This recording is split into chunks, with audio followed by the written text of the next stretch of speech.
Et maintenant, c'est parti pour un petit exercice de maths. Alors, ici, je vais vous demander de construire des circuits. Alors, un circuit, qu'est-ce que c'est? C'est un chemin où peut circuler un train, où peut circuler une voiture. Donc voilà, il peut y avoir des chemins comme ici qui se croisent, comme ici. Donc à vous. Donc voilà, ça c'est un exemple de circuit. Si vous avez quelque chose comme ça à la maison, c'est génial.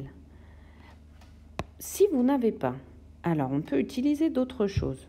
Par exemple, on peut utiliser des cas plats. Si vous avez des cas plats, vous pouvez utiliser des cas plats. On peut utiliser aussi, voilà, je vous ai fait un exemple, des fourchettes, des couteaux, peu importe. Quelque chose qui vous permette de faire un circuit. Ou si on a des petites barres et des clous, on peut les utiliser. Ça, c'était l'exemple avec les cas plats. Je vais les mettre tous les deux. Ça c'est des petits rails qu'on trouve chez Ikea, par exemple. On peut les utiliser. Et je vais vous montrer une dernière photo. Alors, celle-là, ça c'est un exemple. Regardez bien ici ce circuit.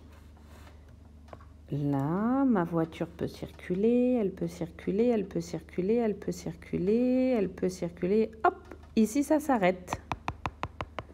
Et on voit bien que le circuit n'est pas fermé. C'est un circuit qui est ouvert.